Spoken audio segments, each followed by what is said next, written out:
Morning students, welcome to AD online classes. मैं शैलेंद्र प्रकाश आप सभी एडी ऑनलाइन क्लासेस पर सभी का स्वागत करता हूं। सबसे पहले आप लोग जैसे ही लाइव आए हैं इसको लाइक और शेयर ज़रूर करें। और जितने भी मेरे नए स्टूडेंट हैं जिन्होंने पहले चैनल को सब्सक्राइब नहीं किया है तो आप सबसे पहले चैनल को सब्सक्राइब करें और फिर हम लोग आगे बढ़ते हैं। टॉपिक को डिस्कस हम लोग कर रहे थे स्टूडेंट, शॉर्ट नोट्स के सीरीज में मैं आप लोगों को शॉर्ट नोट्स बनवा रहा था रेक्टिफायर और फिल्टर्स के। ठीक है, रेक्टिफायर और उसके साथ के जो फिल्टर होते हैं पावर सप्लाई सर्किट की बात हम लोग कर रहे थे। ये टॉपिक स्टूडेंट आप लोगों का यूपीएमआरसी जेई और एससीटी चाहे वो इलेक्ट्रॉनिक्स इलेक्ट्रिकल ब्रांच के लिए आप देखें दोनों के सिलेबस में ये टॉपिक आपका पूछा भी जाना है। ठीक है, और ये सिर्फ इन्हीं एग्जाम्स में नहीं, आपके डिफरेंट जितने भी जेई एई गेट ईएससी आईटीआई जितने भी एग्जामिनेशन होते हैं स्टूडेंट आपके सभी एग्जामिनेशन में टॉपिक से डिफरेंट टाइप का क्वेश्चन सभी है। डिटेल में ये टॉपिक आप लोगों का ऑलरेडी कोर्सेज में आपका कराया हुआ भी है। बाकी यहाँ पर मैं शॉर्ट नोट्स की बात कर रहा था। कुछ बातें हम लोग लास्ट क्लास तक लेकर चले थे, centre tap full wave rectifier तक हम लोग लास्ट क्लास में पहुंच गए थे। ठीक है, अब इसी से और आगे बढ़ते हैं स्टूडेंट। हम लोग सेंटर टेप रेक्टिफायर को हमने देखा था। नेक्स्ट रेक्टिफायर की तरफ हम बढ़ते हैं तो नेक्स्ट रेक्टिफायर है स्टूडेंट आप लोगों का ब्रिज टाइप का फुल वेव रेक्टिफायर। ठीक है, तो यहीं से हमने क्या कहा कि सेंटर टेप के बाद नेक्स्ट रेक्टिफायर की जो बात आती है वो है स्टूडेंट आप लोगों का bridge type full wave rectifier. ठीक है, ये bridge type full wave rectifier. अच्छा, यहाँ तक की कहानी जिन स्टूडेंट्स ने नहीं देखी आप लोग प्रीवियस लेक्चर को जरूर देख लीजिएगा ताकि आप लोगों को इससे पहले के शॉर्ट नोट्स बनाए थे वो आप लोगों को मिल जाएं। ठीक है, चैनल पर ही वीडियो सेक्शन में आप उसको देख सकते हैं। Bridge type full wave rectifier की सबसे बड़ी बात है स्टूडेंट आप लोगों की कि यहाँ पर आपके पास जो नंबर ऑफ डायोड्स होते हैं, डायोड्स की संख्या जो होती है स्टूडेंट आप लोगों की वो कितनी होती है? 4 डायोड हमारे यहाँ पर लगते हैं। ठीक है, सबसे पहली बात। दूसरी बात आती है स्टूडेंट आप लोगों की कि फुल इनपुट साइकिल रेक्टिफाई होता है। तो आप कह सकते हैं कि फुल इनपुट सिग्नल क्या होता है आप लोगों का? रेक्टिफाई होता है। फुल इनपुट सिग्नल रेक्टिफाई होता है। ठीक है, फिर अगली बात आई स्टूडेंट आप लोगों की कि किसी भी हाफ साइकिल के लिए हमने क्या कहा? फॉर एनी हाफ साइकिल, कि कोई भी हाफ साइकिल अगर हमारी चल रही है, आधी साइकिल की बात करता हूं कि फॉर एनी हाफ साइकिल, कि किसी भी हाफ साइकिल के लिए अगर मैं लेकर चलूं कितने डायोड्स ऑन होते हैं स्टूडेंट आप लोगों के? 2 डायोड्स आपके ऑन होते हैं, 2 डायोड्स आपके कंडक्टिंग स्टेट में आते हैं। ठीक है, 2 डायोड्स ऑन। ठीक है, सिर्फ कितने डायोड ऑन होते हैं? 2 ऑन होते हैं। तो 2 ऑन होते हैं तो इसी बात को मैं रिवर्सिबल ऐसे भी कह सकता हूँ। 2 डायोड ऑन है मतलब 2 डायोड कैसे होंगे आपके? ऑफ स्टेट में होंगे। फिर अगली बात मैं इसके सर्किट डायग्राम की बताता हूँ स्टूडेंट। ठीक है, तो ब्रिज टाइप के फुल वेव रेक्टिफायर का सर्किट बनाने के लिए मैंने कहा कि ट्रांसफार्मर की प्राइमरी वाइंडिंग, ठीक है, ये ट्रांसफार्मर की सेकेंडरी वाइंडिंग। यहाँ भी एक और बात याद रखिएगा कि ट्रांसफार्मर आपका नेसेसरी एलिमेंट नहीं है। ठीक है, कहने का मतलब आपका सिर्फ सेंटर टेप एक ऐसा रेक्टिफायर है जिस बिना ट्रांसफार्मर के नहीं बनाया जा सकता। ठीक है, तो यहाँ मैंने कहा कि यहाँ पर लगा क्या होता है स्टूडेंट आपका? यहाँ पर ब्रिज की शेप में, सेतु की शेप में डायोड्स लगे हुए होते हैं। ठीक है, डायोड की पोजीशन के लिए याद रखिएगा कि आपको एक डायोड की डायरेक्शन बस याद होनी चाहिए। तो ये डायरेक्शन जैसे हो, या कोई किसी भी डायरेक्शन में आपने अगर बनाया है डायोड को, तो जिस डायरेक्शन में ये होगा इसके पैरेलल या एंटी पैरेलल यहाँ से अगर मैं लेकर भी चलता हूँ, ठीक है, कि डायगनली पैरेलल में भी आपका सेम डायरेक्शन में डायोड होगा, बाकी दूसरा डायोड जस्ट इसके अपोजिट डायरेक्शन में। तो ये डाउनवर्ड है, तो यहाँ पैरेलल या डायगनली पैरेलल में भी डाउनवर्ड ही कनेक्टेड होगा। ठीक है, तो ये कुछ इस तरह से सर्किट होता है। यहाँ से हमने कहा भी कि ये ऐसे हमारे क्या हो जाते हैं? डायोड कनेक्ट हो जाते हैं। ठीक है, ये हमने कहा ये डायोड हो गया D1, ये हमने कहा ये दूसरा डायोड हो गया, ऐसे हमने कहा ये तीसरा हो गया और ऐसे हमारा ये फोर्थ डायोड हो गया। ठीक है, यहाँ इन डायोड्स के यहाँ बीच में ही आपका हमारा लोड रेजिस्टेंस कनेक्टेड होता है। ठीक है, लोड की अगर मैं बात भी करता हूँ तो ये इस प्रकार से आपका यहाँ से हमारा लोड भी कनेक्टेड होता है। ठीक है, ये कुछ इस तरह से आप कह सकते हैं कि ये लोड कनेक्टेड है, लोड रेजिस्टर RL, और इसी के अक्रॉस हम क्या देखते हैं? आउटपुट वोल्टेज V आउट को। ठीक है, ये तो आ गया आप लोगों का ब्रिज टाइप रेक्टिफायर का सर्किट। वहीं अगर हम आउटपुट इक्वेशंस को देखते हैं, हम अगर किसी भी रेक्टिफायर की बात करें, ठीक है, चाहे वो सेंटर टेप है चाहे वो ब्रिज है, दोनों के लिए अगर मैं लेकर चलता हूँ, दोनों की बात अगर मैं करता हूँ, आपका जो आउटपुट की इक्वेशन आती है वो दोनों के लिए सेम आती है, ठीक है? और कुछ इस तरह से आपकी लिखी जाती है, देखिएगा कि output voltage V naught alpha is equals to, भाई आपका पहली साइकिल में भी आउटपुट मिलेगा और दूसरे में भी। पहले में मिलता है आपका V M into sine alpha, ठीक है, जबकि दूसरे में मिलता है आपका minus V M into sine alpha. तो फर्स्ट साइकिल कहाँ से कहाँ तक थी आपकी, जब एंगल आप लोगों का 0 से पाई के बीच हो। दूसरी साइकिल आती है आपकी जब पाई से एंगल आप लोगों का कहाँ तक होता है, 2 पाई तक होता है, ठीक है। तो ये आ गई स्टूडेंट हमारी आउटपुट की सिग्नल या आउटपुट का वैल्यू। यहाँ आप हाफवे में देखा था कि एक वो आधी साइकिल के लिए आउटपुट, यहाँ पहली साइकिल के लिए भी आउटपुट आता है और दूसरी हाफ साइकिल के लिए भी आउटपुट आता है। पूरा कंप्लीट सिग्नल हमें रेक्टिफाई होकर आउटपुट पर, ठीक है। तो ये अगर मैं रेक्टिफायर की कहानी कहूँ स्टूडेंट आपकी, तो जनरल इंट्रोडक्टरी कहानी आप लोगों को रेक्टिफायर की है, ठीक है। बाकी डिटेल में इसके चाहे वो आपके एवरेज वैल्यू है, आरएमएस वैल्यू है, रिपल फैक्टर है, फॉर्म फैक्टर है, क्रैश फैक्टर है, ट्रांसफार्मर यूटिलाइजेशन फैक्टर है, रेगुलेशन है, एंगल ऑफ कंडक्टेंस है, या फिर आप लोगों का टाइम पीरियड है आप लोगों का, या फिर इसी तरह से अगर मैं कहता हूँ कि क्या कहते हैं प्रैक्टिकल एंगल ऑफ कंडक्ट, ये सारी चीज़ें डिटेल में आप लोगों की जेई के बैच में, आपके लक्ष्य बैच आईटीआई इलेक्ट्रॉन, अगर आप आईटीआई इलेक्ट्रॉनिक मैकेनिक के स्टूडेंट हैं तो वहाँ पर भी आप लोगों को पढ़ाई जा चुकी। और लक्ष्य अगर आप इलेक्ट्रॉनिक्स जेई के लिए तैयारी कर रहे हैं तो वहाँ पर भी डिटेल में पढ़ाई जा चुकी, ठीक है। तो इन बैचेस में आप और डिटेल में, यहाँ तो हमने शॉर्ट नोट्स का बनाया है, सिर्फ शॉर्ट रिविजन देकर, वहाँ आप डिटेल में पढ़ सकते हैं। ये कहानी थी स्टूडेंट आप लोगों की रेक्टिफायर की, ठीक है। अब बात आती है कि रेक्टिफायर सर्किट में ही हमारे क्या लगते हैं, फिल्टर्स लगते हैं, ठीक है। फिल्टर्स लगाए क्यों जाते हैं, सबसे पहले स्टार्ट कहानी वहीं से करता हूँ, ठीक है। रेक्टिफायर एंड इट्स टॉपिक भी आपके एग्जामिनेशन पॉइंट से इंपॉर्टेंट भी है, देखिएगा। फिल्टर्स की अगर मैं सबसे पहले बात करता हूँ तो मैं क्या कहा यहाँ से, ठीक है, कि फिल्टर एक कैसा सर्किट होता है स्टूडेंट आपका, एक इलेक्ट्रॉनिक सर्किट होता है। सबसे पहले मैंने बेसिक बात कही, ये कैसा सर्किट होता है स्टूडेंट आप लोगों का, एक इलेक्ट्रॉनिक सर्किट होता है। और ये जो इलेक्ट्रॉनिक सर्किट होता है ये करता क्या है, ये तो यहीं से हमने दूसरी बात कही, ये क्या करता है आप लोगों का, ये एक फ्रीक्वेंसी सेलेक्टिव सर्किट होता है, किसी प्रॉपर फ्रीक्वेंसी को सेलेक्ट करता है।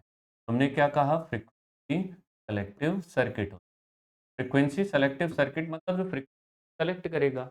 अब फ्रीक्वेंसी को सेलेक्ट करता है तो उसी बेसिस ये क्या करता है स्टूडेंट आप लोगों का, ओनली पासेस, ये सिर्फ पास करता है, only passes desired range of frequency, ये सिर्फ क्या पास करता है, डिजायर्ड रेंज ऑफ फ्रीक्वेंसी को पास करता है, मतलब फ्रीक्वेंसी के वांछित भाग को पास करता है, ठीक है।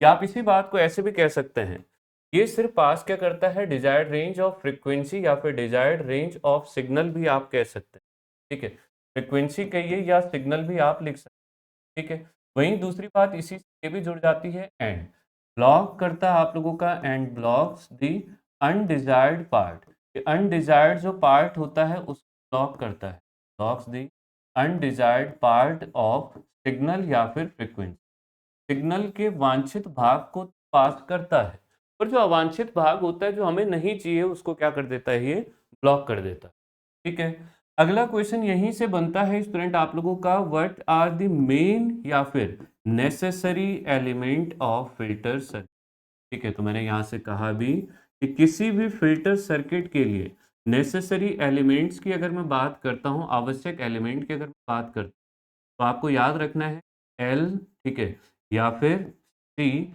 और या फिर दोनों के दोनों हमारे होने चाहिए, एल एंड सी बोथ, ठीक है। या तो अपने पास क्या होना चाहिए, इंडक्टर सर्किट में जरूर होना चाहिए, ठीक है, ये एक से ज्यादा कैपेसिटर होना चाहिए, या फिर दोनों होने चाहिए। अगर इनमें से कोई भी नहीं है, ठीक है, आपने कहा कि ना तो यहाँ इंडक्टर लगा है ना कैपेसिटर, ना आपका दोनों का कॉम्बिनेशन, इस स्थिति में सर्किट फिल्टर की तरह काम नहीं कर सकता। इतना, ये तो एक जनरल फिल्टर को हमने डिफाइन किया स्टूडेंट आप लोगों का, ये तो एक बेसिक फिल्टर को हमने डिफाइन किया। इसी बात को अगर और आगे मैं बढ़ाता हूँ, अब मैं अपने यहाँ पर सर्किट के लिए आता हूँ, ठीक है, कि जिस सर्किट को हम यहाँ पर पढ़ रहे हैं, तो हमने क्या कहा कि हमारा फिल्टर, हमने पहले इससे ठीक पहले क्या पढ़ा, रेक्टिफायर पढ़ा, ठीक है। भाई रेक्टिफायर की अगर मैं बात करता हूँ, डिस्टकारी की अगर मैं बात करता हूँ, हमें चाहिए क्या था कि रेक्टिफायर से हमें रिक्वायरमेंट थी कि ये एसी को डीसी में चेंज करके दे दे। पर होता क्या है कि रेक्टिफायर का जो आउटपुट आता है, ठीक है, वो एक्चुअली यहाँ से प्योर डीसी आ नहीं पाता है। तो रेक्टिफायर के लिए अगर हम आउटपुट को देखते हैं, तो ये आउटपुट कैसा आता है स्टूडेंट आप लोगों का? पल्सेटिंग डीसी आता है।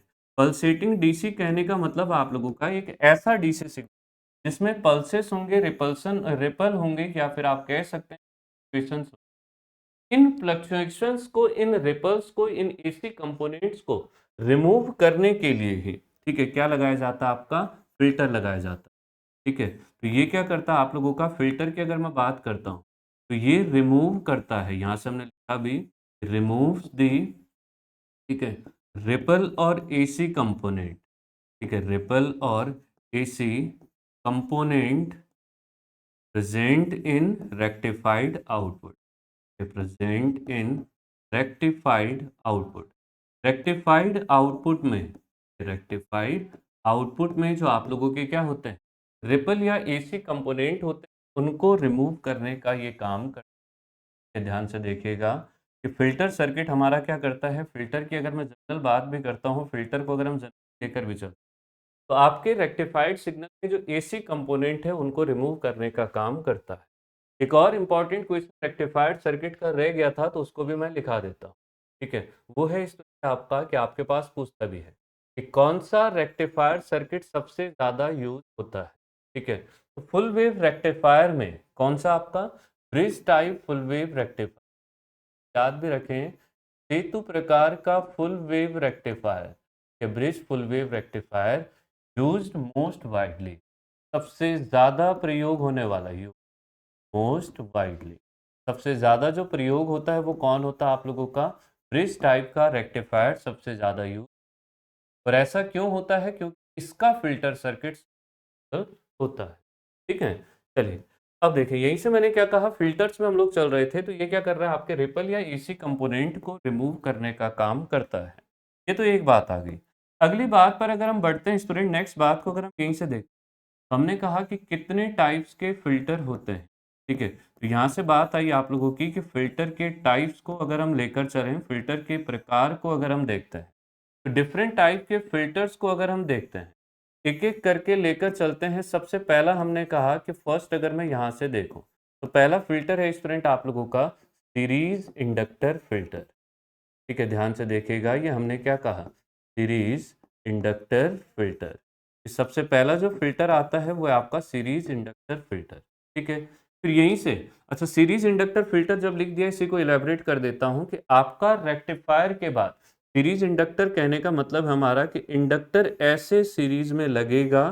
ठीक है, और फिर इसके बाद आप लोगों का क्या लगेगा? लोड रेजिस्टेंस लगेगा। मतलब रेक्टिफायर और लोड के बीच में आपका फिल्टर लगेगा। ठीक है, तो ये आ गया एल और ये आ गया आपका सी। ठीक है, यहाँ से हमने कहा भी कि ये हमारा क्या होगा? रेक्टिफाइड आउटपुट होगा।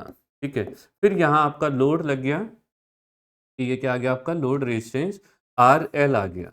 ठीक है, और फिर इसके अक्रॉस जब हम आउटपुट को देखेंगे तो प्योर एसी, वो प्योर डीसी हमें आउटपुट पर मिलता है। ठीक है, ये तो आ गया आपका पहला फिल्टर। यहीं से दूसरे फिल्टर की अगर मैं बात करता हूँ स्टूडेंट आप लोगों के, सेकेंड फिल्टर को अगर मैं देखता हूँ, सेकंड फिल्टर को अगर मैं लेकर चलूँ, तो जैसे सीरीज इंडक्टर था, ऐसे ही फिल्टर आता है स्टूडेंट आपका शंट कैपेसिटर फिल्टर। ठीक है, यहीं से दूसरे फिल्टर को अगर मैं देखता हूँ, तो ये क्या होता है? शंट कैपेसिटर फिल्टर होता है। दूसरा फिल्टर कौन सा आ जाता है? Shunt capacitor filter. Shunt capacitor कहने का मतलब है कि जहां आप लोगों का रेक्टिफाइड सिग्नल आएगा, उसके साथ पैरेलल में शंट में क्या लग जाएगा? पहले कैपेसिटर लग जाएगा, और तब आपका इसके आगे क्या कनेक्ट होगा? लोड रेजिस्टेंस कनेक्ट होगा। ठीक है, तो ये कुछ ऐसे आ जाता है, ये आ गया आउटपुट वोल्टेज, ये आ गया लोड रेजिस्टर, और ये आ गया आपका कैपेसिटर। यहाँ से हमने कहा भी कि हमारा क्या था? रेक्टिफाइड सिग्नल था, रेक्टिफाइड आउटपुट था। शंट कैपेसिटर फिल्टर कुछ इस तरह से दिख। ठीक है, फिर इसके बाद थर्ड टाइप के फिल्टर्स की अगर मैं बात करता हूँ स्टूडेंट, तीसरे टाइप के फिल्टर की अगर मैं बात करता हूँ, ठीक है, तो ये होते हैं स्टूडेंट आप लोगों के, थर्ड अगर मैं लेकर भी चलूँ, तो ये अपने होते हैं एल सी फिल्टर्स। ठीक है, एल सी मतलब अभी तक हमने देखा कि सिर्फ इंडक्टर था, सिर्फ कैपेसिटर था। अब कहानी आती है कि इंडक्टर और कैपेसिटर दोनों होंगे। इस कैटेगरी में सबसे पहला हमने कहा, ठीक है, कि यहाँ से 2 हो गया था। थर्ड फ़िल्टर अगर मैं यहाँ से अब लिखता हूँ, ठीक है, तो ये आ जाता है स्टूडेंट आप लोगों का पहला फ़िल्टर होता है सीरीज़ इंडक्टर एलसी फ़िल्टर। ठीक है, कि सबसे पहले क्या कहा हमने, series inductor LC filter. Series inductor कहने का मतलब क्या आपका, रेक्टिफाइड सिग्नल के बाद सीरीज़ में इंडक्टर लगा हुआ होगा और फिर कैपेसिटर आपका यहाँ नी पैरेलल में लगा हुआ हो। कि यहाँ से अगर मैं लेकर भी चलता हूँ कि ये कैपेसिटर फिर हमारा यहाँ लगा हुआ होगा, ठीक है? और फिर जाकर इसके बाद हमारा क्या लगता है, लोड रेजिस्टेंस लगेगा। तो ये आ जाता है आपका सीरीज़ इंडक्टर एलसी फ़िल्टर। ये आ गया एल, ये आ गया सी, ये आ गया आरएल और ये आ गया आपका आउटपुट। ठीक है? यहाँ से हमारा क्या आ रहा है, रेक्टिफाइड सिग्नल आ रहा है। तो ये सबसे पहला हो गया सीरीज़ इंडक्टर फ़िल्टर। इसी तरह से इसी कैटेगरी में अगर मैं देखता हूँ, मैंने कहा कि सेकंड अगर हम लोग लेकर चलते हैं, क्या आ जाता है आपका, फोर्थ नंबर हमने लिखा, ठीक है। फिर आता हमारा शंट कैपेसिटर, ठीक है, तो shunt capacitor LC filter. Shunt capacitor LC filter को अब अगर हम देखते हैं, तो हमने कहा कि कैपेसिटर पहले शंट में लगेगा, ठीक है, उसके बाद इंडक्टर लगेगा, तो उसके बाद इंडक्टर यहाँ से ये सीरीज़ में आ जाएगा। ठीक है? यहाँ से ये फिर इस तरह से आपका लोड रेजिस्टेंस आ जाएगा और ये ओवरऑल हमारा ऐसे सर्किट हो जाएगा। ये आ गया लोड रेजिस्टेंस, ये आ गया इंडक्टर, ये आ गया कैपेसिटर। ये आप लोगों का रेक्टिफाइड सिग्नल था यहाँ से और ये हमारा आउटपुट वोल्टेज वी, ठीक है? तो ये हो गया शंट कैपेसिटर। फिर इसी तरह से लास्ट अगर मैं बात करता हूँ स्टूडेंट एलसी फ़िल्टर के कैटेगरी में, ठीक है?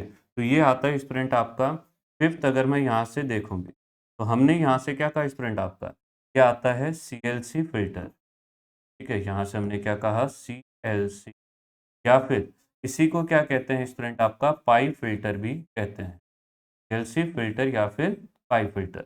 अब पाई फ़िल्टर या सीएलसी फ़िल्टर कैसे होता है आपका?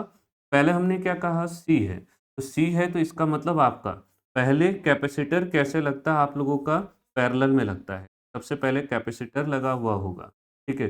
फिर इस कैपेसिटर के साथ सीएल मतलब इंडक्टर लगा हुआ होगा, ठीक है? फिर आपका सी, तो सीएलसी ये कुछ ऐसे बन जाए, ठीक है? ये आ गया हमारा सीएलसी फ़िल्टर। फिर इसके साथ यहाँ से आपका लोड रेजिस्टेंस आरएल लग जाएगा और ये आपका आउटपुट आ जाएगा। ईएल ये 1, 2 और ये आरएल आ गया और ये आपका आउटपुट वोल्टेज आ गया, ठीक है? यहाँ से आप लोगों का रेक्टिफाइड सिग्नल आप लोगों का इनपुट, ठीक है? तो एक बार फिर से मेरे साथ इनको ध्यान से देखें कि हमने सबसे पहले क्या कहा स्टूडेंट आपका, यहाँ से अगर हम लेकर भी चलते हैं, यहाँ से अगर हम देखें, हमने सिंपल सी बात कही कि सबसे पहला जो फ़िल्टर आता है वो आपका फ़िल्टर, फिर आता है आप लोगों का शंट कैपेसिटर फ़िल्टर, ठीक है? दूसरे फ़िल्टर को अगर मैं देखता हूँ तो शंट कैपेसिटर, फिर आता है स्टूडेंट आप लोगों का सीरीज़ इंडक्टर एलसी फ़िल्टर, फिर आता है शंट कैपेसिटर एलसी फ़िल्टर, फिर आता है आपका सीएलसी फ़िल्टर। तो ये सबसे पहले क्लासिफ़िकेशन आप लोगों के फ़िल्टर्स का आ गया, ठीक है? कि हमने क्या कहा, पहला फ़िल्टर जो होता है वो सीरीज़ इंडक्टर होता है, दूसरा जो होता है वो शंट कैपेसिटर होता है, फिर सीरीज़ इंडक्टर और शंट कैपेसिटर का ही एलसी आ गया। सीरीज़ इंडक्टर, ठीक है? और यहीं से हमने क्या कहा, शंट कैपेसिटर एलसी और लास्ट आता है आपका सीएलसी फ़िल्टर। तो ठीक है, फिर इनके सर्किट डायग्राम भी स्टूडेंट हमने यहाँ पर देखे कि एक-एक के सर्किट डायग्राम को भी अगर आप देखते हैं, ये हमारा किसका था, सीरीज़ इंडक्टर एलसी वो सीरीज़ इंडक्टर फ़िल्टर था। ये हमारा क्या था, शंट कैपेसिटर फ़िल्टर था। ये हमारा क्या था, सीरीज़ इंडक्टर एलसी फ़िल्टर था। ये हमारा क्या था, शंट कैपेसिटर एलसी फ़िल्टर था। और ये हमारा क्या था, सीएलसी फ़िल्टर या पाई फ़िल्टर था। ठीक है, तो ये हमने कहा भी कि सीएलसी या पाई फ़िल्टर हमारा ये आ गया। अब इनमें फ़िल्टराइज़ेशन में अगर मैं देखता भी हूँ, आपने कहा कि अगर इनपुट से समझिएगा बात को मेरे साथ के साथ, मैंने यहाँ से क्या कहा स्टूडेंट आपका, कि अगर इनपुट से आपका यहाँ से आप लेकर चले कि एसी प्लस डीसी आ रहा था, तो हमें पता है कि इंडक्टर सिर्फ डीसी को पास करता है। ये डीसी को पास करेगा और सिर्फ लोड पर किसको भेजेगा, डीसी को। ऐसे यहाँ मैं देखता हूँ, तो हमें पता है यहाँ से एसी और डीसी आ रहा है, एसी प्लस डीसी है। तो कैपेसिटर किसको पास करेगा, एसी को और ग्राउंड भेज देगा। बाकी रिमेनिंग डीसी जो होगा वो कहाँ आ जाएगा, आपका लोड पर।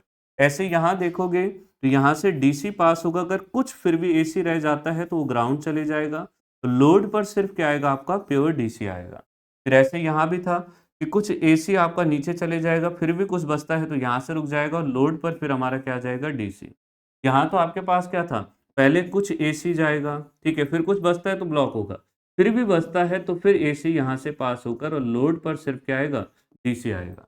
सबसे जो प्योर आउटपुट देता है वो कौन देता है आपका, सीएलसी या पाइप फिल्टर देता है। ठीक है, ध्यान रखें कि सबसे प्योर आउटपुट देता है वो कौन देता है हमारा, पाइप फिल्टर या सीएलसी फिल्टर देता है। ठीक है, जबकि इसके अलावा आपको जो बात याद रखनी है वो ये है आपकी, कि कभी भी आपका जो रेक्टिफायर क्या कहते हैं, पावर सप्लाई सर्किट होता है, वहाँ पर हम किस फ़िल्टर का यूज़ करते हैं? शंट कैपेसिटर फ़िल्टर का यूज़ करते हैं।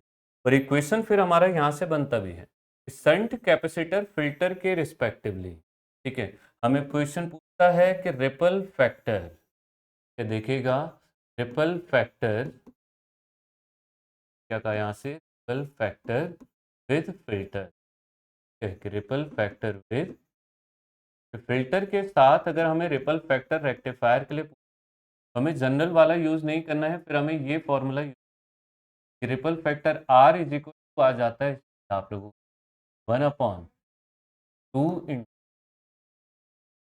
यहाँ से अगर मैं इसको लेकर भी चलूँ बात कही 2 root 3 multiplied by F naught in T in load resistance RL, ये कुछ ऐसे निकल आ जाता है। ठीक है, फ़िल्टर के साथ रिपल फैक्टर आपको इस फ़ॉर्मूले से, इसमें भी आप लोगों को प्रॉपर याद रखना है। ठीक है, कि इसमें भी कंडीशन क्या आप लोगों की, हमें पता है कि हाफ वेव रेक्टिफायर अगर होगा, ठीक है, तो उस स्थिति में एफ नॉट की जगह पर क्या आएगा, एफ आई आ जाएगा। इनपुट और आउटपुट फ्रीक्वेंसी बराबर होती है। वहीं दूसरी बात हमने कही कि अगर फुल वेव रेक्टिफायर होगा, चाहे सेंटर टेप है चाहे ब्रिज है, इस स्थिति में एफ नॉट का वैल्यू कितना हो जाएगा आपका, इंटू एफ आई हो जाएगा। ये 2√3 की जगह पर क्या हो जाएगा, 4√3 हो जाएगा। ये दो बातें भी आपको याद रखनी है, इफेक्टिवली आप लोगों के रिपल फैक्टर आ जाता है। अच्छा, यही रिपल फैक्टर को कोरिलेट करते हुए फिल्टर के लिए हमें देता है, तो आपको याद भी रखना है कैसे क्वेश्चन आप लोगों का, कि रिपल फैक्टर जो होता है वो लोड रेजिस्टेंस कैसे है, इन्वर्सली। ठीक है, वहीं दूसरी बात अगर मैं देख, रिपल फैक्टर डायरेक्टली वो इन्वर्सली प्रोपोर्शनल आउटपुट या इनपुट। ठीक है, फिर इसी तरह से अगर मैं कहता हूं कि रिपल फैक्टर आप लोगों का इन्वर्सली प्रोपोर्शनल है किसकी कैपेसिटी, तो ये भी थियोरेटिकल क्वेश्चन पूछ लेता है कि रिपल फैक्टर विद फिल्टर किस पर डिपेंड करता है, लोड रेजिस्टेंस पर, फ्रीक्वेंसी आउटपुट या इनपुट की, और कैपेसिटी। इन तीन पैरामीटर डिपेंड करता है। ये आ गया स्टूडेंट आप लोगों का फिल्टर, एक इम्पॉर्टेंट टॉपिक और आप लोगों का तैयार हो गया, रेक्टिफायर और फिल्टर। ठीक है, एक क्लास इससे पहले हमने कल की क्लास ली थी, स्टूडेंट्स ने वो नहीं देखी वो भी देख लीजिएगा, पूरा आपको वहाँ से लेकर ये यहाँ तक का शॉर्ट नोट्स मिल जाए। बाकी इन चीज़ों को डिटेल में पढ़ने के लिए अगर आप डिप्लोमा किए हुए या बीटेक किए हुए स्टूडेंट हैं तो आप लोग लक्ष्य बैच इलेक्ट्रॉनिक्स इंजीनियर इसको ज्वाइन कर सकते हैं। डाउनलोड करें हमारे एप्लीकेशन ईडी ऑनलाइन क्लास, या फिर हेल्पलाइन नंबर से आप कांटेक्ट कर सकते हैं। और अगर आप आईटीआई के स्टूडेंट हैं, इलेक्ट्रॉनिक मैकेनिक में आपने आईटीआई किया हुआ है, तो आप इस बैच को ज्वाइन कर सकते हैं अपने और डीप नॉलेज के लिए और डिटेल में पढ़ने के लिए। ठीक है, तो आज के सेशन को यहीं तक रखते हैं स्टूडेंट हम लोग, बाकी चीज़ें नेक्स्ट क्लास में, कल की क्लास में हम लोग डिस्कस करते हैं। आज के लिए थैंक यू।